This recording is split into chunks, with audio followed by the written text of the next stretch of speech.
Bienvenue mesdames, messieurs à votre émission, votre magazine Focus. Aujourd'hui nous allons nous focaliser sur Dieudonné Kalala Mundala.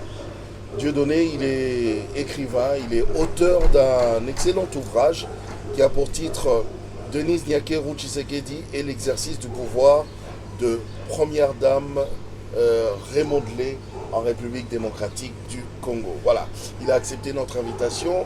On sera focus sur vous et sur votre ouvrage. Dieudonné Kalala, bienvenue. Oh, merci beaucoup, bienvenue, M. Tonton Jacob. Merci. Merci d'avoir accepté notre invitation. Alors, déjà, avant même de parler de votre ouvrage, j'aimerais que, puisque là, ce livre, j'ai remarqué que ce livre a été préfacé par Norbert Yamba. Oui. Oui. Il est qui pour vous? Bon, c'est un modèle pour moi. D'aucuns vraiment ignorent M. Norbert Yamba, c'est l'aide de savant de la RDC pour moi, puisqu'il est un homme qui connaît beaucoup de choses. Il a rédigé pas mal d'ouvrages. Et il a aussi vraiment un point de vue très aiguisé par rapport à la gouvernance et par rapport aux questions de la République. C'est pour cette raison que j'ai pu l'approcher pour qu'il puisse non seulement préfacer, mais aussi mettre un peu son point de vue et me guider en fait puisqu'il bon. Deux choses, on dit on reste ignorant parce qu'on n'a pas appris à monter à un palmier avec un ancien. Donc c'est un ancien, après il m'a guidé, il m'a coaché. Et il a donné son point de vue aussi dans l'ouvrage, il a préfacé.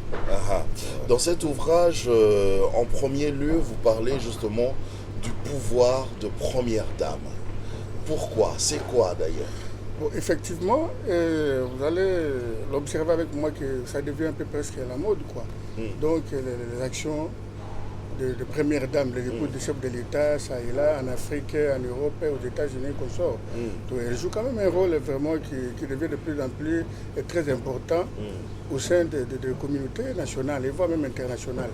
Alors, ça fait une dizaine d'années que je suis en train d'observer ces rôles, les actions qu'on sort. Et sinon, moi, je me suis dit, non, il faut que je puisse faire une certaine démarcation, puisque c'est quand même un livre. Avant d'écrire un tel ouvrage, il faut d'abord questionner l'état de la question, pour voir quels sont les auteurs qui ont déjà écrit par rapport à ça. Est-il que beaucoup d'auteurs parlent, se sont limités à parler seulement du rôle de première dame. Et moi, je me suis dit, si elle joue un rôle, c'est que ce rôle-là doit avoir comme sous-bassement la détention d'un certain pouvoir. Et c'est ce pouvoir que j'ai dit, le pouvoir de première dame. Comme c'est un concept qui vient peut-être pour la première fois de moi, je devais d'abord lui donner un contour sémantique pour voilà. Je vais lui donner un contour sémantique. La notion même du pouvoir de première dame. Qu'est-ce que j'entends par pouvoir de première dame? La définition et quel est le rôle de ce pouvoir-là? Et quelle est sa nature même de ce pouvoir-là? Voilà un peu. Donc, c'est quoi? Expliquez-nous justement, parce qu'on veut comprendre. Le pouvoir de première dame, c'est quoi? Puisque c'est votre concept. Oui. Bah, je me dis donc, le pouvoir de première dame, en fait, c'est tout simplement la manière dont les épouses des chefs de l'État acceptent de pouvoir jouer un rôle dans la société avec leur propre volonté, peut-être incitées par la population et aussi motivées peut-être par leur mari, soutenues par leur mari. Donc c'est cette façon d'agir-là, d'avoir la liberté de pouvoir détenir certaines capacités de pouvoir agir qui n'est contestée par personne, c'est ce que j'appelle pouvoir de première dame. Alors je me suis dit, mais s'il existe ce pouvoir-là, quelle est sa nature? Quelle est la nature de ce pouvoir? Est-ce que c'est un pouvoir institutionnel? Est-ce que c'est un pouvoir légal? Dit non, écoutez, bon, est-ce que c'est un pouvoir constitutionnel? Ce n'est pas un pouvoir constitutionnel, puisque nulle part, on a dit non, écoutez, le chef de l'État a pour épouse et qui doit avoir pour tel rôle. Non. Donc, ni légalement, non. Mais moi, je me suis dit, si ce n'est pas un pouvoir constitutionnel, si ce n'est pas un pouvoir légal, mais c'est un pouvoir réel, et que c'est un pouvoir qui existe et qui n'est pas contesté par toutes les instances. Permettez-moi d'ouvrir quand même cette parenthèse, vous allez nous aider.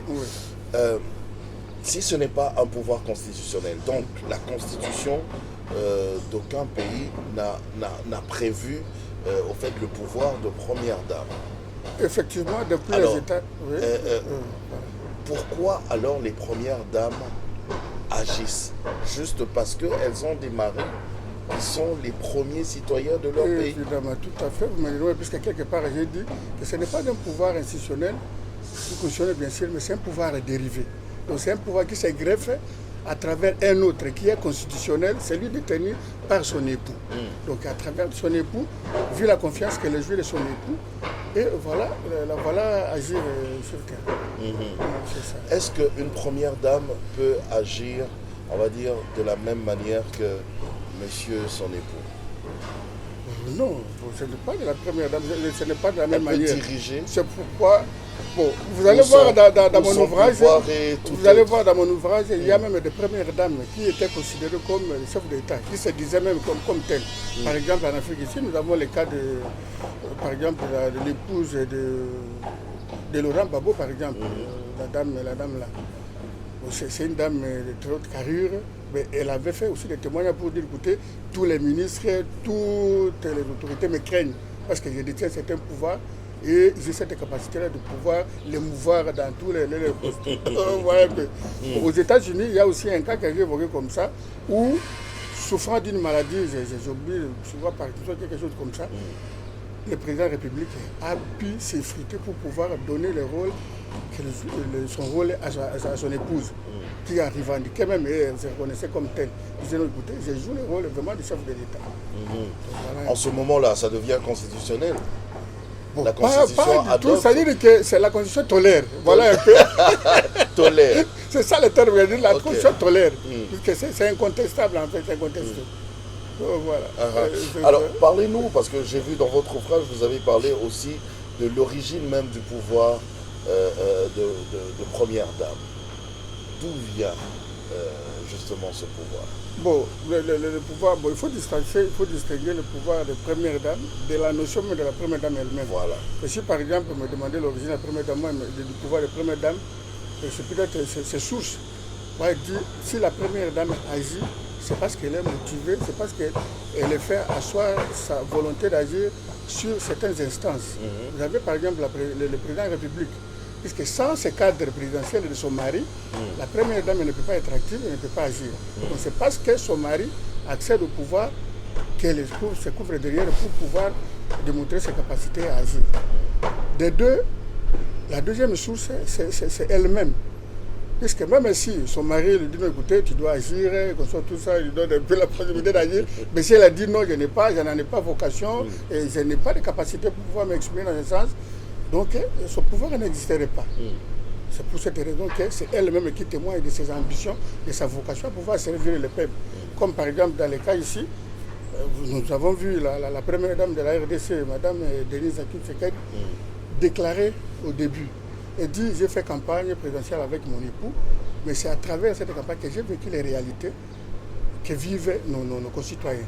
Alors tout en étant là-bas, lorsque les sociétés les voient, et ces gens, on lui a dit, non, écoutez, quand vous allez arriver au pouvoir, vous allez nous oublier.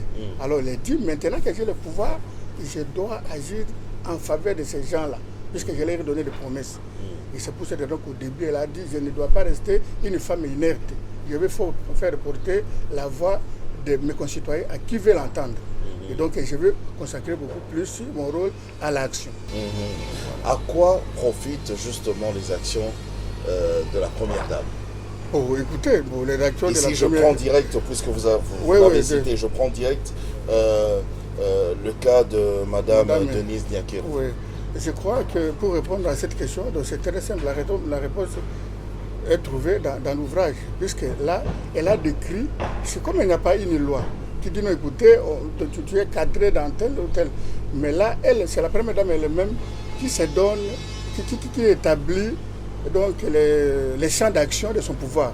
Mais nous voyons qu'en RDC, par exemple, la première dame a pour domaine d'intervention dans les actions en faveur de la communauté. En fait, il y a les aspects du travail, il y a les aspects liés à la santé, il y a les aspects liés au bien-être, en fait, au social. Et de l'éducation au social.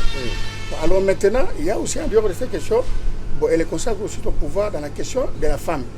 Alors dans la question de la femme, il y a plusieurs aspects là-dedans. Il y a l'éducation de la femme, la santé de la femme, les luttes contre les violences faites à la femme et aussi l'autonomisation de la femme. Donc mais tout ce que vous avez cité, son mari peut le faire en tant que président de la République. Bon, ben, vous voyez que moi, j'ai dit aussi, bon, j'ai utilisé aussi les moyens. Quels sont les Enfin, moyens? Non j'essaie de seulement, réfléchir comme évidemment, ça. non, c'est très Oui. important. Ah. Non seulement elle peut agir, mais elle se donne aussi des canaux ou des moyens de son pouvoir. Là, par exemple, nous avons une institution qu'elle a créée, la Fondation Denis Sankelo Tshisekedi. Donc, c'est cette fondation-là qui l'aide aussi. Donc, c'est une fondation philanthropique, par exemple. Donc, vous voyez, c'est à travers cette fondation, je me rappelle bien, les premiers jours où on a présenté cette fondation, la fondation a pu drainer $600 000 qu'elle a dû consacrer aux activités, donc au domaine d'action que je venais d'évoquer. Donc, bon, le président de la République peut faire, mais ça devient comme une tradition qui veut que donc, Afrique, la alors, première dame, non, au monde, vous allez voir, oui. Vous allez voir la femme de Jacques Chirac, par exemple, l'épouse. Oui, parlez-nous, oui, parce qu'on a vu que oui, en Afrique, vous par avez exemple. fait un regard. Oui, j'ai fait un panorama international, en commençant par les États-Unis. Oui, parlez-nous. Donc, vous voyez qu'il y a toutes les épouses des chefs de l'État ont des actions très salvatrices à l'endroit de leur communauté. Et il y en a qui ont même étendu leurs actions sur le plan international. Donc voilà, en Afrique, par exemple, nous avons la dame Ouattara, nous avons tout ça, donc toutes ces dames-là, qui sont en train vraiment d'agir sur le terrain pour pouvoir redorer l'image de l'air, non seulement de leur mari, mais aussi d'exercer les vocations qui sont les siennes. Puisque vous parlez, vous avez mis en exergue, vous avez fait un focus sur Madame Denise Nyakeru Tshisekedi. Qui est-elle? À part le fait d'être première dame de la République démocratique du Congo. Merci beaucoup. Donc, je n'ai pas fait un focus, mais c'est elle vraiment l'objet de cette rédaction. À part le fait que j'ai évoqué quand même certaines questions théoriques, mais c'est elle vraiment l'objet de la rédaction. Bon, alors, qui est-elle? C'est toujours à travers les questions qu'on pose aux gens. Et la dame, elle est congolaise. Madame Nyakeru Tshisekedi, c'est une Congolaise. Elle n'est pas rwandaise parce qu'il y a une carte d'identité qui circulait comme ça sur les réseaux sociaux, attestant qu'elle était sujet rwandais. Ça, ce sont les fake news, ce qu'on appelle les deepfakes. Donc, ce sont les trucs manipulés tout ça, pour salir votre image. Mais c'est une Congolaise.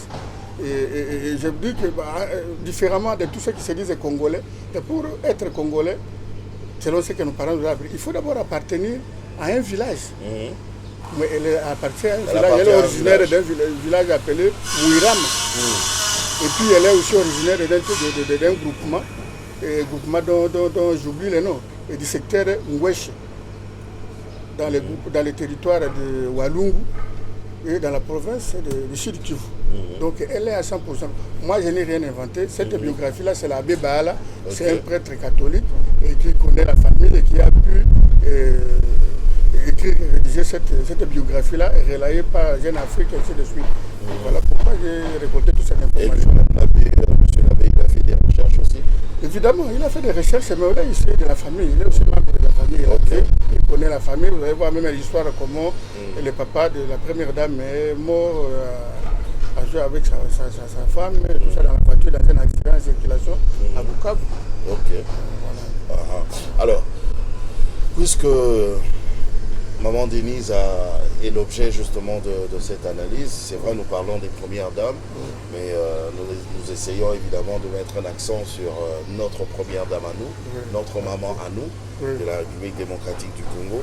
Quelles sont les valeurs ou les qualités que vous avez remarquées chez elle, particulièrement? Oui, les qualités que nous avons remarquées en elle, c'est que dans un premier temps, c'est une dame très intelligente. Vous voyez, à la différence avec les autres premières dames que nous avons connues en RDC peut-être ailleurs, c'est qu'elle elle inscrit ses actions dans les secteurs purement discursifs. Donc, elle n'agit pas spontanément. Vous allez vous rendre compte que j'étais très content de tomber sur beaucoup de documents, des études qu'elle a faites, c'est que dans tous ces secteurs-là, avant de pouvoir intervenir sur quoi que ce soit, elle fait d'abord une étude sur le terrain pour connaître les statistiques, connaître la situation telle qu'elle est réellement. Et c'est à partir de ça qu'elle formule une politique pour pouvoir intervenir et aider, par exemple, le secteur. C'est d'elle que j'ai pris de ces écrits, que j'ai appris que la RDC est troisième en termes de la maladie de la drépanocytose. L'anémie, c'est la lutte contre... Oui, mais d'abord la maladie elle-même. La RDC occupe le troisième rang après l'Inde et le Nigeria. Vous voyez un peu. Alors, lorsqu'elle connaît, elle maîtrise déjà le drame qu'il y a en RDC, et c'est pour cette raison qu'elle a élaboré une politique précise pour pouvoir lutter contre cette maladie, la drépanocytose. Et voilà, mais pour mieux s'y prendre, comme tout intellectuel qu'elle est, elle est partie d'abord en République, en face ici, au Congo-Brazzaville, puisque la première dame Antoinette, c'est vraiment une spécialiste, elle a fait beaucoup d'actions par rapport à cette maladie. Mais notre première dame, comme dit, bon, je ne serai pas peut-être la première à intervenir ici, je vais d'abord, c'est ma consoeur, que je vois, que je vive un peu de son expérience pour pouvoir mieux agir, mieux m'y prendre dans cette lutte ici en RDC. Actuellement d'ailleurs aussi avec, j'ai vu qu'elle s'est engagée aussi dans la riposte contre évidemment, puisque la santé du Congolais, c'est une préoccupation majeure pour elle. Et c'est pour ça qu'elle fait des actions, non seulement dans ça, mais il y a des maladies un peu des maladies habituelles, quoi. Donc elle a tout un plan d'intervention par rapport à la lutte sur ces maladies-là. D'après vous, pourquoi elle fait tout ça? Quelle est sa motivation? Bon, la première motivation, juste une analyse comme ça. La première motivation, c'est d'abord la vocation personnelle, la vocation d'aider, d'être utile pour ses concitoyens. J'ai posé expressement pour savoir. Est-ce que c'est parce qu'elle est première dame qu'elle fait ça? Ou non, même si elle ne l'était pas? Oui, j'ai dit plutôt c'est une occasion. Quelle est la motivation? C'est une opportunité. Donc l'accession de son mari au pouvoir, c'est une opportunité dont elle a profité pour pouvoir étaler sa volonté à aider les gens. Et parce que quelque part là, j'ai même évoqué, elle a dit que même si elle ne gagnait pas le pouvoir, mais vu qu'elle a palpé du doigt les réalités, les souffrances de nos peuples, elle pouvait toujours faire quelque chose, même si elle ne gagnait pas le pouvoir. Mais maintenant que son mari a gagné le pouvoir, donc pour elle, c'est une occasion pour qu'elle puisse agir dans ce sens. Elle est aussi très très motivée, je vois ici. Très motivée, en parlant aussi la promotion de la femme. Le combat, c'est tout ça aussi, parce que la plupart des premières dames en Afrique, mais elle, vraiment, c'est son cheval de bataille. Elle connaît la situation de la femme. Et à travers ça, vous allez trouver même les statistiques qu'elle a produites, par exemple en termes de travail. Elle connaît les statistiques. Combien de pourcentages de femmes sont au boulot, combien sont au chômage, combien de femmes, la déperdition scolaire par exemple, elle connaît les taux et tout ça. Et c'est par rapport à ça qu'elle a pu concevoir une politique et des mesures adéquates pour pouvoir résoudre cette situation. Donc elle a une grande équipe autour d'elle. Comment elle a pu faire ce sondage? Oui, non, mais vous voyez que parmi les qualités, parce que vous avez ici évoqué des qualités, mais il y a aussi l'une des qualités que je vois en elle, c'est la communication. C'est une dame qui sait communiquer. La communication, c'est-à-dire que ce n'est plus la communication traditionnelle. Moi, je vous dis, docteur Jacob, quand vous cherchez à connaître quelque chose sur la première dame actuelle, vous n'avez pas besoin de chercher une interview pour la voir, pour la raconter, pour qu'elle vous dise ce qu'elle fait. Mais elle a tout un dispositif où elle met à la disposition de tout celui qui veut, donc ce qu'elle fait. Donc elle ne cache pas les choses, c'est la transparence, tout ça. Donc, quand vous parlez de la communication, je sens un téléspectateur qui pourrait dire comment ça communiquer, parce que les gens disent qu'elle ne communique pas assez. Bon, elle a une technique de communication, vous voyez, elle a même fait une innovation, ce que j'ai évoqué. Elle est même inaccessible, c'est ce qu'on dit. Oui, bon, c'est ce que les gens disent. C'est pas moi qui dis. On peut être inaccessible. Je parle pour eux. Je parle pour eux. On peut être inaccessible parfois publiquement, mais à travers les structures, on est là. Moi, je suis allé un jour, j'ai passé sur sa fondation là, j'ai pu voir pas mal de gens qui allaient là-bas et tout ça. Donc, elle est vraiment accessible. Et au niveau de la communication, par exemple, au niveau de la communication, puisque vous avez dit non, écoutez, peut-être les people vont dire non, on ne la va pas, on n'écrit pas. Moi, elle a fait une grande innovation dans la technique de pouvoir produire certaines petites vidéos pour passer un message. Ce sont des messages ponctuels, par exemple. Il n'y a que ça. Non, il y en a plusieurs. Il y en a plusieurs façons. Elle intervient, elle communique. D'abord, même son art oratoire, vous sentez que c'est quelqu'un qui connaît, qui est bien entouré. Bien sûr. Et moi, si par exemple, je parviens à avoir des données, parce que c'est à travers un dispositif mis dans sa communication. Alors, vous allez encore nous aider parce que vous parlez justement de la communication, de ce côté-là que vous avez remarqué d'elle. Non, pas seulement ça. Non, mais quand nous parlons, bien sûr, je suis d'accord avec vous, mais je reste dans la communication. Ici, quand nous parlons de la communication, la population a envie de voir cette proximité Oui, avec la première dame. tout à fait. La population, la nôtre, dit qu'elle ne retrouve plus cette proximité avec la première dame telle que c'était avant. Oui, c'est ça aussi, mais on peut dire qu'on ne peut pas, si que là, quand la population dit comme ça, c'est parce qu'on est en train de la comparer à certaines époques. Mais elle n'a fait qu'une année. Donc elle a un autre style de communication. Non, pas un style, mais c'est-à-dire qu'on ne peut pas lui exiger trop plus qu'elle n'a qu'une année. Donc, mais déjà, elle a trop fait. Parce que mon livre ici, je ne l'ai pas consacré à citer les actions, les contacts avec les gens, tout ça, parce que ça, ça devait vraiment remplir vous connaissez quelques de ces actions? Évidemment, j'ai évoqué dans mon livre. D'accord. Dites-le-nous parce qu'eux, ils ne lisent pas ça encore. Juste 3 actions. Non, juste 3 actions, mais bon, je sais que, pas je sais, mais j'ai évoqué même dans mon ouvrage. Avant que, donc quelques mois après, elle a fait une tournée à l'Est. Elle a visité les hôpitaux, tout ça, et par après, elle en a fait beaucoup de dons. Vous voyez, il y a un grand conflit, il y a une catastrophe naturelle qui a sévi, je crois les Nord-Oubangui, quelque chose comme ça. Mais elle est partie, elle a constitué une mission humanitaire pour pouvoir assister les gens. Donc il n'y a pas que ça, mais elle plaide chaque jour auprès de son mari par rapport aux gens qui viennent déposer des plaintes et consorts. Donc c'est la conseillère, en fait, la première conseillère de son époux. Donc elle agit beaucoup. Donc Jaco, bon, un ouvrage, c'est comme un peu un musicien qui fait son livre, qui fait son album. Il ne peut pas révéler tous les secrets. Bien sûr. Parce qu'il y a aussi une dimension, on a quand même dépensé beaucoup dans un truc. Il faudrait que les gens nous lisent, ils achètent aussi. Bien sûr. Imaginez-vous par exemple, si je ne vivais que de mes écrits. Donc, si on dit tout là, ils ne vont plus acheter, ils vont dire voilà, donc, il a tout dit sur Focus. Donc, voilà, mais bon, allez, dernièrement, juste pour aller vers la fin, vous avez parlé ici des instruments du pouvoir de première dame, de Denise Nyakeru Tshisekedi. Quels sont... Par là, vous voulez parler de quoi? Oui, donc ça veut dire que l'instrument, ça veut dire que... Les moyens. Un pouvoir qui existe, mais il faut qu'elle s'appuie sur certains moyens pour que ce pouvoir soit visible, soit réel. Et donc c'est tout mécanisme qui intervient dans l'application de ces actions, c'est ce que j'appelle les moyens. Et le premier moyen, c'est d'abord le contexte, c'est le pouvoir de son époux. C'est son époux en fait.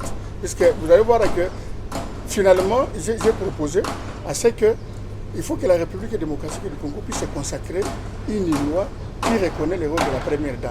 Donc c'est cette loi-là qui va circonscrire ses actions et en lui dotant aussi d'un budget. Puisqu'en Afrique du Sud, par exemple, la première dame a un budget spécifique.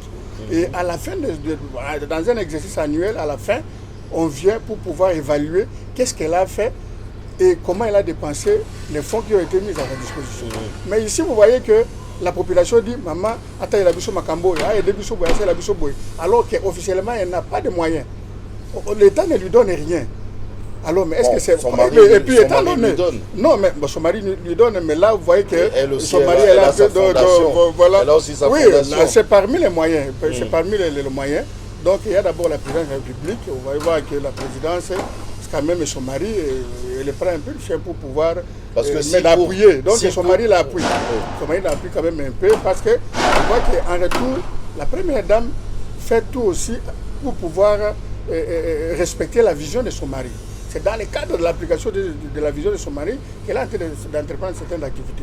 D'où son mari a tout intérêt à souhaiter la réussite et la bonne évolution de ses actions sur le terrain. Donc l'État doit soutenir la première dame. Oui, ça c'est le premier moyen, la présidence et la République. Mais le deuxième moyen, l'État doit soutenir la première dame. Ça c'est une proposition que j'ai dit. Je vais le faire à la fin, mais jusque-là, elle ne bénéficie d'aucune subvention, d'aucun soutien, d'aucun appui de l'État. Vous voyez? Donc, alors, le deuxième moyen qu'elle bénéficie d'un appui. Oui. Mais je vais venir à la fin, puisque je répondais à votre question, puisque les moyens là sont clairement dit. Il y a, après le président de la République, le deuxième moyen qu'elle utilise, c'est sa fondation. Je vous ai dit que cette fondation-là, elle a créé pour pouvoir aider les gens. Mais, comme c'est une fondation qui, dès les premiers jours de son apparition, elle a pu bénéficier de plusieurs partenariats. Par exemple, l'UPNF, l'Organisation des Nations Unies pour la population, a accepté de devenir officiellement son partenaire. Donc la plupart des actions qu'elle fait, c'est aussi sur l'appui de cet organisme international-là. Vous voyez un peu. Et troisièmement, je me suis dit, le troisième moyen qu'elle utilise et qui ressort aussi de son intelligence, c'est le fait d'appartenir à des organisations internationales de premières dames ou africaines, de premières dames. Donc elle a vu que peut-être sur le plan interne, elle ne peut pas drainer tous les moyens possibles pour pouvoir agir. C'est pour cette raison qu'elle est partie s'associer avec les autres pour vendre l'image de la RDC et chercher les moyens pour venir aider ses concitoyens. Et à travers, il existe pas mal d'organisations internationales de premières dames, surtout africaines, auxquelles elle a décidé de prendre part.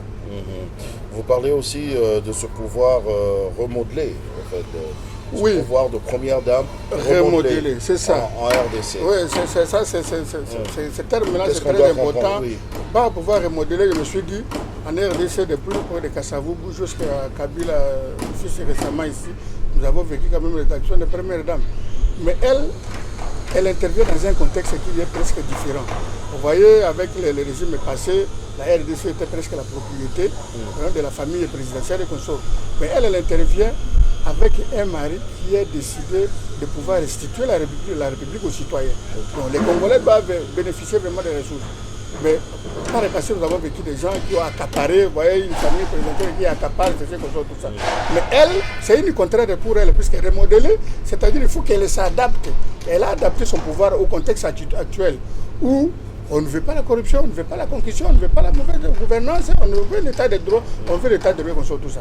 Donc voilà un peu, c'est dans ce cadre qu'elle a pu remodeler son pouvoir pour être différent de tous les pouvoirs de première dame que nous avons vécu en RDC. Voilà. Et là, par exemple, un autre aspect de son pouvoir modelé, c'est le fait qu'elle ne fait pas de dons ostentatoires. Parce que là aussi, quand vous avez évoqué, puisque quand vous avez évoqué la question de la pas en contact avec les gens, elle dit, mon pouvoir est axé sur une méthodologie bien précise. C'est l'accompagnement, c'est la sensibilisation d'abord, et puis l'appui.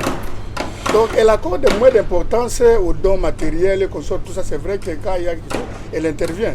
Mais elle ne peut pas faire asseoir son pouvoir si les dons, tout ça, puisqu'elle a dit, il faut apprendre quelqu'un à pêcher, qu'elle lui donne du poisson chaque jour. Je suis d'accord. Et c'est pour ça que vous voyez, même il y a de ces artistes, ces comédiens, qui disent, écoutez, dans la cité, on compare la première dame ici avec certaines premières dames anciennes. On dit, non, écoutez, par exemple, par le passé, nous avons vécu, qui donnent aux gens, tout ça, les comédiens qu'on sort. Mais quand vous donnez à un comédien peut-être 100 $ aujourd'hui, elle va bouffer le même jour et puis ça finit. Mais j'étais très content de voir... Il faut lui apprendre la comédie. Non, pas lui apprendre la comédie. C'est-à-dire qu'il faut un peu prendre des mécanismes importants pour son social. Okay. J'ai été très content un jour quand j'ai vu les premières dames, les comédiens sortis d'une audience et qu'elle a accouru la première dame actuelle. Ils ont dit, nous sommes très contents puisque la première dame a envisagé des mesures qui nous sécurisent toute notre vie. Contrairement à celles qui nous donnaient par exemple 100 $ le matin, 100 $ le soir, mais quand on revenait, ça s'est terminé et les plaintes continuent. Quand on est malade, il n'y a personne qui vous aide, tout ça. Mais tandis que Mme Denise Zakirou Tshisekedi a envisagé des mesures qui vont nous aider éternellement tant qu'on est en vie. Voilà, c'est ça la différence de ces actions. Donc elle crée une certaine, on va dire, autonomisation. Évidemment, c'est ça. Dans chaque secteur. Dans chaque secteur, donc elle veut rendre les gens autonomes. Au lieu de tout le temps donner du poisson. Au lieu de tout le temps donner. Et elle n'a même pas cet argent-là. Vous voyez, et je vous dis, vous voyez tous les procès auxquels on fait face actuellement, c'est parce qu'on détourne. Mais dans le temps, détourner, ça n'existait même pas. Donc, puisque c'était ordinaire, c'était normal. On peut voir une première dame qui s'amène avec des millions, il arrive quelque part, il donne aux gens. Mais d'où vient cet argent? On ne pouvait même pas poser la question. Mais cette fois-ci, et d'ailleurs, je me suis dit aussi, les pouvoirs, les contextes actuels donnent aussi la liberté d'expression et la liberté d'opinion à tout le monde. Lorsqu'on apprend que la première dame a fait ceci, tout de suite c'est la presse qui en fait écho et tout le monde rigole. Mais dans le temps passé, même si on vivait pas mal de ces abus, mais même si on dénonçait, mais ça n'allait nulle part. On voyait un peu. Mais cette fois-ci, elle a la présidence de pouvoir. corriger d'abord les erreurs de tous ses prédécesseurs et d'imprimer vraiment une image de marque qui soit adaptée au contexte actuel. En tout cas, Denise Nyakeru Tshisekedi et l'exercice du pouvoir de première dame remodelée en RDC. À quand le vernissage de cet ouvrage? Bon, le vernissage, c'est que l'ouvrage est paru chez l'Harmattan l'année passée, vers la fin de l'année. Mais bon, moi, j'étais aussi un peu en déplacement, tout ça. Mais lorsque je voulais entreprendre les démarches pour qu'on puisse faire le vernissage, arrivera la pandémie que nous vivons actuellement. Et donc voilà, et j'espère bien qu'après cette pandémie, nous allons organiser des cérémonies là et puis dire vraiment publiquement aux gens l'essence de cet ouvrage. Et cet ouvrage ici, non seulement ça décrit les actions de la première dame ici, mais aussi ça aide même les étudiants et les chercheurs en sciences politiques. Puisque moi j'ai innové, j'ai créé mon concept, le pouvoir des premières dames. Donc, ce sont des chercheurs qui vont maintenant me suivre pour pouvoir. Et je souhaite même que les gens lisent pour dire, écoutez, la définition qui a été donnée par rapport à la réalité sur le terrain, voilà, c'est ceci, ceci, ceci. Et les origines du pouvoir des premières dames, la nature même du pouvoir des premières dames que tu as évoqué, voilà nos commentaires qu'on soit tout ça. Donc là, je suis très fier. Vous l'avez déjà présenté à Maman Denise? Bon, jusque-là, officiellement, pas encore, mais c'est un ouvrage qui a déjà édité qui se trouve dans les librairies, l'Harmattan, tout ça. Mais ici au Congo, tu vois, les choses vont toujours très très lentement. Et je crois que bientôt, sera au courant. Mais pour moi, l'important, c'était d'abord dans ma vie d'écrivain, avoir un contexte, un concept innové, et puis analyser les choses très objectivement en me servant aussi des données qui existent sur le terrain. Et je crois que l'exercice du pouvoir de première dame, pas Madame Denise Nyakeru Tshisekedi, ça a favorisé vraiment la rédaction de cet ouvrage. Puisqu'il ne faut pas seulement le voir pour avoir ce qu'elle fait, mais à travers les mécanismes qui sont en place, vous avez toutes les informations. Et en mettant aussi mes commentaires, tout ça. Et voilà, ça, c'est le travail. C'est un outil très important. Très important. Très très important et vraiment édifiant. Vous avez quelque chose à ajouter pour cette fin? Oui, ce que je peux ajouter, c'est aussi de pouvoir interpeller les différentes instances de pouvoir en RDC pour qu'on puisse envisager quand même la reconnaissance officielle de la première dame. Je ne dis pas qu'on va reconnaître uniquement la première dame, mais toutes les premières dames qui vont lui succéder, ils vont bénéficier de cette ordonnance, de ces statuts-là. Il faut qu'on reconnaisse leurs statuts, puisque c'est un rôle qui devient incontestable aujourd'hui. Quand vous interrogez la population, mais comment est-ce qu'est-ce que vous attendez des premières dames? Vous entendez vous dire, non, écoutez, nous entendons ceci, nous entendons ceci. Mais d'où viendront ces moyens? Donc, elle n'a pas officiellement de moyens. D'où il faut que l'État lui alloue quand même un budget conséquent par rapport à cette action. Et on va l'évaluer, on va dire, bon, on t'a donné autant, qu'est-ce que tu en as fait?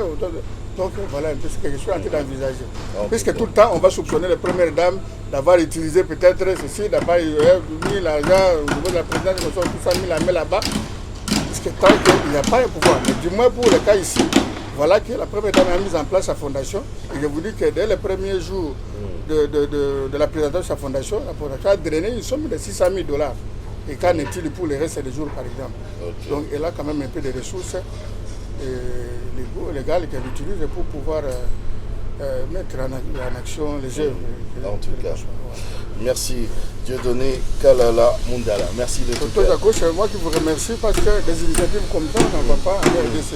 Ça, je tiens vraiment sincèrement à vous féliciter. Merci. Puisque nous qui avons, moi par exemple, je suis passé par le petit séminaire, j'ai été formé au petit séminaire, mais depuis tout ce temps-là, la formation qu'on nous a inculquée vraiment, c'est de devenir quelqu'un, un homme intégré dans la société. La formation, l'écrit, et c'est depuis lors que j'ai nourri vraiment de cette ambition de beaucoup écrire. Mais dans le contexte où on est dit, bon, même si j'écris, qui va lire? Et c'est pour ça qu'on dit en RDC, quand un parent veut cacher de l'argent, c'est de lire en dessous de son matelas, mais c'est dans un livre, où ça peut être regardé mais pendant une dizaine d'années. Tout simplement parce que les gens ne lisent pas. Et si les gens ne lisent pas, comment ça peut motiver aussi les gens à écrire? Mais ici, avec votre intelligence et avec votre génie, vous vous êtes démarqué et pour donner quand même l'opportunité aux gens qui ont l'ambition d'écrire à pouvoir exprimer. Donc c'est quand même un grand bénéfice pour moi. J'ai édité cet ouvrage, vous voyez même que la concernée ne connaît peut-être pas encore, mais je suis sûr qu'elle peut connaître, mais on ne s'est pas encore vu dans ce sens-là. Mais déjà, je sais qu'à travers vous, les gens seront intéressés. Donc, c'est-à-dire, par exemple, les politologues, comme j'ai dit, les gens qui s'intéressent vraiment à la science politique, vous avez une nouvelle matière, c'est le pouvoir des premières dames. Quel est ce pouvoir-là? Comment ce pouvoir-là se constitue? Comment il s'exerce? Quelles sont ses ressources? Quelle est sa nature? Donc, en tout cas, merci beaucoup. Je dis merci également à tous les téléspectateurs qui nous ont suivis. Aujourd'hui, nous avons fait un focus sur Dieudonné Kalala Mundala. Je rappelle ici, du moins pour ceux qui nous ont pris en cours, que Dieudonné Kalala Mundala est un Congolais originaire du territoire de Lomela, groupement Gombe Oluwa. Il est ancien étudiant du grand département de relations internationales, RI, de la faculté des sciences sociales, administratives et politiques de l'université de Kinshasa, UNIKIN en sigle. Il est doctorant en politique internationale à l'université pédagogique nationale, UPN en sigle, et en même temps il est chercheur en diplomatie.